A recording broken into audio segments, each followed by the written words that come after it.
Merger of schools की बात करें, चाहे उसमें हम डाउनग्रेडिंग ऑफ स्कूल्स की बात करें, उसमें विस्तार से डिप्टी डायरेक्टर से इंफॉर्मेशन प्राप्त की गई है और शीघ्र मैं समझता हूँ जिसमें हमने कुछ उसमें क्वेरीज लगी, कुछ उसमें विशेषकर जहाँ पर कुछ मैं समझता हूँ जैसे उदाहरण के तौर पे कुछ नेचुरल बैरियर्स की बात है, उसमें डिप्टी डायरेक्टर्स को कहा गया है कि वो व्यक्तिगत रूप में उन सब जगहों में जाएंगे जहाँ पर आपके इस तरह की बैरियर्स है और विद इन नेक्स्ट 10 डेज वो आप रिपोर्ट सबमिट करेंगे। 25 मई की हमने डेट रखी है और उसके उपरांत क्योंकि पिछली कैबिनेट में जो पिछले महीने कैबिनेट हुई थी उसमें माननीय कैबिनेट ने माननीय मुख्यमंत्री जी को और मुझे उसमें अधिकृत किया था कि इसमें अंतिम निर्णय जो आपके स्कूल्स की कंसोलिडेशन की बात है और स्ट्रेंथनिंग की बात है, मर्जर ऑफ स्कूल्स की बात है, निर्णय लेंगे। तो एक तो ये महत्वपूर्ण मैं समझता हूँ कल की हमारी चर्चा रही। सर कल डायरेक्टरेट में आपको लगभग पूरा दिन लगा है और शाम को मीटिंग के बाद आए हैं, तो क्या फैसले और आगे इस सेशन से क्या करने जा रहे हैं सर? हमने विभाग ने एक निर्णय लिया है कि धरातल से एक अच्छा ठीक फीडबैक हमें प्राप्त हो और पिछले कुछ माह से हमारी फर्स्ट वीक, वैसे तो आमतौर पे फर्स्ट वीक आपके हर महीने के आपकी मीटिंग रिव्यू मीटिंग हुआ करती, इसमें विशेष रूप से हमारे जो सभी जिले की जो डिप्टी डायरेक्टर्स वो आप जानते कि काफी लगभग कुछ 8-5 वर्षों के बाद आपके नियमित डिप्टी डायरेक्टर्स हमारे को उपलब्ध हुए थे और उसके उपरांत हमने ये पिछले कोई 6-8 महीनों से आपकी रेगुलर मीटिंग फर्स्ट वीक में रखी है और इसमें से एक मीटिंग मैंने पहले अटेंड की थी और नॉर्मली इसमें सेक्रेटरी हमारे एजुकेशन उस मीटिंग को प्रिजाइड करते हैं, लेकिन कल का जो विषय था वो महत्वपूर्ण था जिसमें विशेष रूप से जो हम कंसोलिडेशन का कार्य में आप जानते हैं कि हम वर्ष 2023 से प्रयास कर रहे हैं कि अपने डिपार्टमेंट को स्ट्रेंथन करें, तो उससे संबंधित हमारे को धरातल से हर जिले से प्रॉपर जानकारी प्राप्त हो। तो उसमें मैं समझता हूँ कंसोलिडेशन, चाहे उसमें हम मर्जर ऑफ स्कूल्स की बात करें, चाहे उसमें हम डाउनग्रेडिंग ऑफ स्कूल्स की बात करें, उसमें विस्तार से डिप्टी डायरेक्टर से इंफॉर्मेशन प्राप्त की गई है और शीघ्र मैं समझता हूँ जिसमें हमने कुछ उसमें क्वेरीज लगी, कुछ उसमें विशेषकर जहाँ पर कुछ मैं समझता हूँ जैसे उदाहरण के तौर पे कुछ नेचुरल बैरियर्स की बात है, उसमें डिप्टी डायरेक्टर्स को कहा गया है कि वो व्यक्तिगत रूप में उन सब जगहों में जाएंगे जहाँ पर आपके इस तरह की बैरियर्स है और विद इन नेक्स्ट 10 डेज वो आप रिपोर्ट सबमिट करेंगे। 25 मई की हमने डेट रखी है और उसके उपरांत क्योंकि पिछली कैबिनेट में जो पिछले महीने कैबिनेट हुई थी उसमें माननीय कैबिनेट ने माननीय मुख्यमंत्री जी को और मुझे उसमें अधिकृत किया था कि इसमें अंतिम निर्णय जो आपके स्कूल्स की कंसोलिडेशन की बात है और स्ट्रेंथनिंग की बात है, मर्जर ऑफ स्कूल्स की बात है, निर्णय लेंगे। तो एक तो ये महत्वपूर्ण मैं समझता हूँ कल की हमारी चर्चा रही। साथ ही साथ आप जानते हैं कि युक्तिकरण ये भी एक इम्पोर्टेंट पार्ट है और कहीं ना कहीं ये भी कंसोलिडेशन के साथ जुड़ा है। इसमें पीछे लगभग कोई 450 के आसपास हमने टीजीटीज की आपकी युक्तिकरण के माध्यम से, रैशनलाइजेशन के माध्यम से जो सरप्लस स्टाफ था उनको उन क्षेत्र भेजा था जो दूरदराज के क्षेत्र थे, लेकिन उसमें कुछ त्रुटियां रही क्योंकि आप जानते कि शायद प्रथम बार इस तरह का प्रोसेस हुआ था और उसमें लगभग कोई 425 या 26 थे टोटल जो टीजीटीज थे आपके अलग अलग श्रेणी के, उसमें से मात्र क्योंकि बीच में हमने ऑर्डर्स विड्रॉ कर दिए थे 70 लोगों ने ज्वाइन किया था, वो भी हमने पिछले परसों ये आपके विड्रॉ कर दिए ऑर्डर्स। अब लगभग वो सभी अपनी पुरानी स्थिति में आएंगे और जो इच्छुक नहीं होंगे, जो वर्तमान में जहाँ लगे हैं कार्य करना चाहते हैं, तो उनको वो भी उसमें आज्ञा दी गई है। लेकिन भविष्य में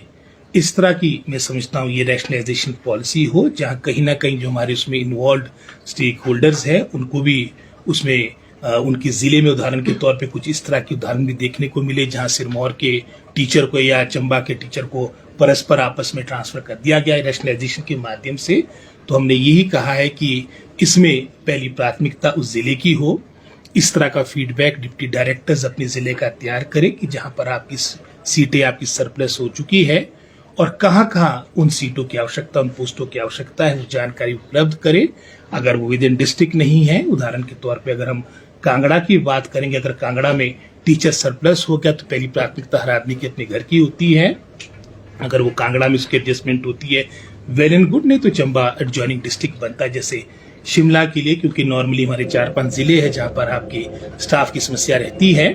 तो उसमें जैसे मैंने शिमला का उदाहरण दिया, तो बिलासपुर का जो हमारा टीचर सरप्लस हुआ है, अगर वो बिलासपुर में उसकी एडजस्टमेंट नहीं होती है तो उसको हम शिमला में उसको एडजस्ट कर सकते हैं, सोलन सिरमौर में कर सकते हैं। तो इस तरह का हमने एक प्रपोजल डिप्टी डायरेक्टर को बनाने को दिया है। ये तो खैर नेक्स्ट मंथ में जो हमारी मीटिंग होगी आपकी एजुकेशन डिपार्टमेंट की, इस तरह की जो रिव्यू मीटिंग हमारी फर्स्ट वीक में होती है, इस दफा तो खैर आपकी ये 14th को हुई है, तो उसमें प्रॉपर जानकारी के साथ ये यहाँ पर डायरेक्टरेट आएंगे। लेकिन वर्तमान में कंसोलिडेशन हमारे मैं समझता हूँ विभाग की पहली प्राथमिकता है, और इसके बारे में शीघ्र मैं समझता हूँ, जैसे मैंने कहा कि 25 मई तक ये आपकी पूरी रिपोर्ट ये हमारे स्तर तक पहुंच जाएगी, और उसके उपरांत हम ये रिपोर्ट माननीय मुख्यमंत्री से चर्चा करके हम आगामी कार्रवाई करेंगे। सर, प्रदेश में जीरो एनरोलमेंट स्कूल कितने हैं अभी जो आप मर्जर के प्रोसेस में? लगभग ये मैं कह सकता हूँ, बाकी तो डाटा अभी कंपाइल होना है, लेकिन 100 के आसपास ऐसे स्कूल्स होंगे जहां पर आपकी जीरो एनरोलमेंट है। और ये तो अंडरस्टूड है कि ये तो आपके डी नोटिफाई होंगे, लेकिन इसके अलावा जैसे हमने +2 का एक मानक बनाया था, उसमें उदाहरण के तौर पे अगर जो मर्जर की बात आती है, जहां पर हमने विद इन 5 किलोमीटर्स का हमने +2 का मापदंड रखा है, डिस्टेंस 5 किलोमीटर है, और इनरोलमेंट आपकी 6ठी से लेके 12वीं तक लगभग 7 क्लासेस बनती है। अगर 25 है या 25 से कम है और विद इन 5 किलोमीटर्स आपका दूसरा +2 उपलब्ध है, तो आपका स्कूल मर्ज होगा। और डाउनग्रेड का भी हमने एक प्रस्ताव बनाया है, वो 2 प्रस्ताव है। और अगर आपकी इनरोलमेंट आपकी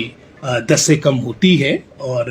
आपकी +1 +2 में, तो वो भी आपका स्कूल आपका एक तरह से जो दोनों क्लासेस है +1 +2 की, पर डिस्टेंस उसमें ये अवश्य देखना पड़ेगा। अगर डिस्टेंस 5 किलोमीटर से ऊपर है तब तो स्कूल कंटिन्यू करेगा, लेकिन अगर 5 किलोमीटर से कम है तो उसको भी हम मैं समझता हूँ उसको मर्ज करेंगे, उसको दोनों क्लासेस को मर्ज करेंगे। और जहां तो 5 से कम की आपकी संख्या बनती है +1 +2 में, उसमें हम डिस्टेंस नहीं देख रहे हैं, उस स्कूल को हम डाउनग्रेड करें। और इसी तरह के मानक हमने हाई स्कूल के लिए बनाए हैं। और जहां तक तो मिडिल और प्राइमरी की बात है, वो तो पहले से लेके मैं समझता हूँ हमने लगभग 5 का रखा है उसमें इनरोलमेंट का प्राइमरी स्कूल्स का, और डिस्टेंस 2 किलोमीटर का है, और 3 किलोमीटर का हमने मिडिल स्कूल्स के लिए रखा है, और इनरोलमेंट हमने 10 की रखी है। और सर, जहां अलग अलग क्लासेस हैं बॉयज एंड गर्ल्स की सिटीज में, उनके लिए क्या आगे कार्य योजना है? उसमें अभी वही है कि हम प्रस्ताव लेके माननीय मुख्यमंत्री के पास जाएंगे, और उसमें 3 हमारे को जो बड़े स्कूल्स दिखे जहां पर इनरोलमेंट 1000 से ऊपर, उदाहरण के तौर पे चंबा हो गया, कुल्लू है एक और हमारा स्कूल है। उसके अलावा जितने भी हमारे स्कूल्स होंगे उनको, जहां एक स्कूल आपका हाई स्कूल के रूप में कार्य करेगा और दूसरा स्कूल आपका सीनियर सेकेंडरी स्कूल के रूप में कार्य करेगा, ताकि सारी पोस्टें, उदाहरण के तौर पे कई ऐसे आपके स्कूल्स है, उदाहरण के तौर पर पीछे में आनी गया था, वहां पर जो हमारा गर्ल्स सेक्शन है वहां पर आपके साइंस टीचर्स नहीं थे, बॉयज में आपके साइंस टीचर्स थे, आपकी कॉमर्स स्ट्रीम, आपकी साइंस स्ट्रीम, आपकी आर्ट स्ट्रीम तो लगभग चलो सब जगह है, लेकिन ये 2 महत्वपूर्ण स्ट्रीम्स है जहां पर आपकी स्टाफ उपलब्ध नहीं होता है, और इनरोलमेंट भी मैं समझता हूँ घटी है, ओवरऑल घटी है। तो ये भी एक निर्णय है, लगभग इसमें भी 80 से ऊपर स्कूल हमारे आ रहे, ये प्रस्ताव भी हम सीएम साहब के पास शीघ्र ले जाएंगे। सर, पूरे प्रदेश में अभी तक कितने स्कूल मर्ज किए गए हैं पिछले? लगभग ये संख्या मैंने विधानसभा के अंदर भी दी थी, ये संख्या लगभग कोई 1200 के आसपास बनती है, जिसमें से लगभग कोई 450 के आसपास वो स्कूल थे जो पिछले 2 वर्षों की जो आप बात कर रहे हैं, जो जीरो एनरोलमेंट वाले स्कूल थे। सर, ट्रांसफर को लेकर के बड़ा मुद्दा रहता है हमेशा। बीच में आपने देखा कि बहुत बल्क में जो है वो ट्रांसफर्स के लेकर के जो नोट्स आए हैं, ट्रांसफर पॉलिसी की बात होती है, सिरे नहीं चढ़ पाई है, तो इसको लेकर के आगे बढ़ेंगे नहीं बढ़ेंगे? हमेशा टीचर्स जो है वो आपके दफ्तर में भी आते हैं और मिनिस्टर के दफ्तर में भी आते हैं, ट्रांसफर करवा दो, तो इसको लेकर के क्या प्रोसेस? नहीं, शिक्षा विभाग की तो कुछ और स्थिति रहती है, बाकी विभागों में टोटल उतने एम्प्लॉयज नहीं, इतने शिक्षा विभाग में एम्प्लॉयज है। लेकिन व्यक्तिगत रूप से मैं कई दफा आपके माध्यम से इस बात को कह चुका हूँ कि मैं तो पक्षधर हूँ, आपकी ट्रांसफर पॉलिसी होनी चाहिए, और अधिकतर स्टेट्स ने इसको अडॉप्ट कर दिया है। लेकिन मैं समझता हूँ हिमाचल में हो सकता है कुछ इसमें समय लगेगा, लेकिन अल्टीमेटली हमारे को उसको अडॉप्ट करना पड़ेगा।